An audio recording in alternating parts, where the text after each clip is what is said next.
అండి అందరికీ. ఇవాళ వచ్చేసి చుడువ చూపిస్తానండి. అటుకుల చుడువ అనమాట. మేము చుడువ అంటాం, కొంతమంది అటుకుల మిక్చర్ అంటారు. సో నేను అటుకుల చుడువ చూపిస్తాను. నేను ఇది హాఫ్ కేజీ అటుకులు తీసుకున్నాను. గట్టి అనమాట అటుకులు. ఇవి హాఫ్ కేజీ తీసుకున్నాను. ఇవి మొక్కజొన్న అండి, ఏమంటారు వీటిని, మొక్కజొన్న. ఇవి ఒక సగం కప్ తీసుకున్నాను. పుట్నాలు ఒక కప్ తీసుకున్నాను, చిన్న కప్పుతో. పల్లీలు ఒక కప్ తీసుకున్నాను. జీడిపప్పు ఒక 20 దాకా తీసుకున్నాను. వెల్లుల్లి రెబ్బలు ఒక 7-8 తీసుకున్నాను. ఇప్పుడు తయారు చేసే విధానము: కడాయి పెట్టుకొని ఆయిల్ పోసుకోవాలి.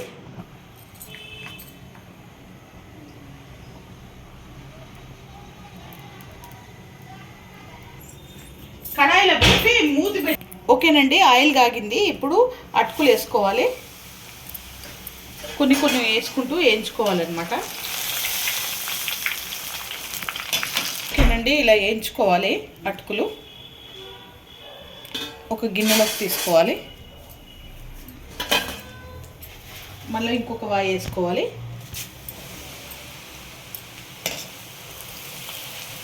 ఇప్పుడు మొక్కజొన్న వేయించుకోవాలండి.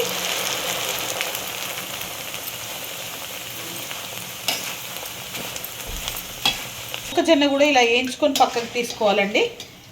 అన్ని అటుకులలోనే వేసేసుకోవాలి. ఇప్పుడు పల్లీలు కూడా వేయించుకోవాలండి. పల్లీలన్నీ ఇలా దీంట్లో పెట్టేసి వేసేసుకోవాలి. ఇవి కూడా కొంచెం వేయించుకోవాలి దూరగా. ఈ పల్లీలు కూడా వేగిపోయాయండి. ఒక గిన్నెలో తీసుకుంటున్నాను.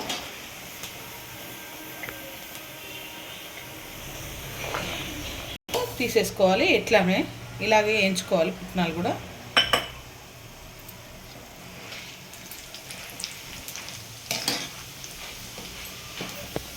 ఇవి కూడా కొంచెం వేగితే చాలండి, బాగుంటుంది. ఎందుకంటే వేయించుకుంటే కొంచెం టేస్ట్ వస్తుంది అన్నమాట పుట్నాలు, అందుకే వేయించుకుంటున్నాను. ఇప్పుడు వేసేసుకోవాలి.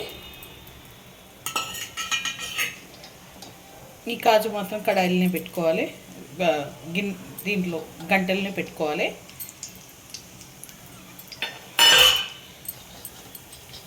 కొంచెం వేగితే చాలు కాజు. కావాలంటే కొబ్బరి కూడా వేసుకోవచ్చు అండి, పచ్చి కొబ్బరి కోసి వేసుకోవచ్చు. నేను వేస్తలేను. ఇలా వేగితే చాలు. ఇవి కూడా తీసేసుకుంటున్నాను. ఇప్పుడు కరివేపాకు కూడా వేయించుకోవాలండి.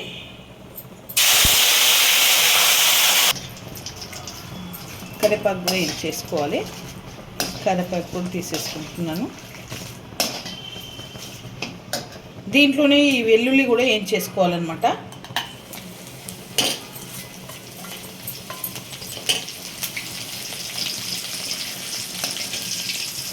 కొంచెం వేగితే చాలండి వెల్లుల్లి, ఎక్కువ అవసరం లేదు.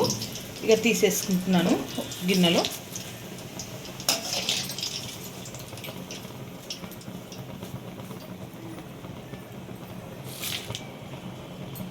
అండి ఇలా అన్నీ ఏం చేసుకోవాలి. ఇప్పుడు మసాలా కలుపుకోవాలి. ఇది కొంచెం చిన్నగా అయిపోయిందండి. సో నేను ఒక గిన్నె తీసుకుంటాను, పెద్దది.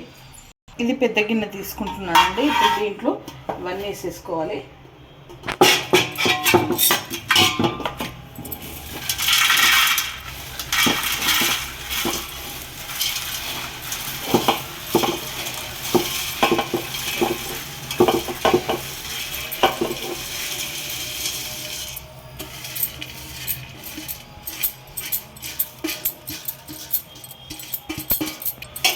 ఇవన్నీ వేసేసుకోవాలి దీంట్లోనే.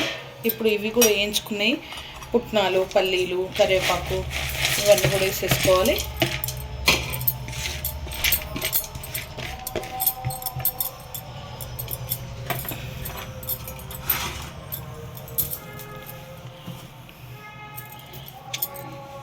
వేసేసుకొని ఇప్పుడు సాల్ట్ వేసుకుంటున్నాను. సాల్ట్ వచ్చేసి 2 స్పూన్లు వేస్తున్నాను.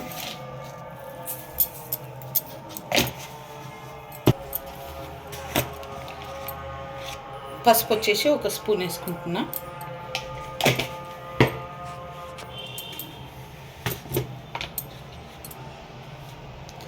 కారం వచ్చేసి 3 స్పూన్లు వేసుకోవాలి.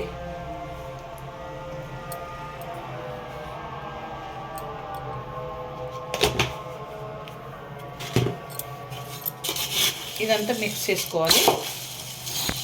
ఓకేనండి, పచ్చి కొబ్బరి కూడా వేసుకుంటున్నాను, వేయించుకుంటున్నాను. పచ్చి కొబ్బరి, ఎండుమిర్చి, కొబ్బరి బాగా దూరగా వేయించుకోవాలి. కొంచెం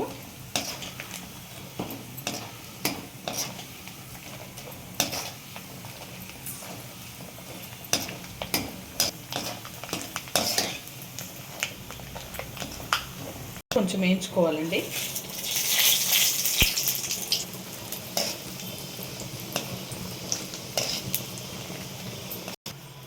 ఇది కూడా వేసేసుకొని కలుపుకోవాలి మొత్తము.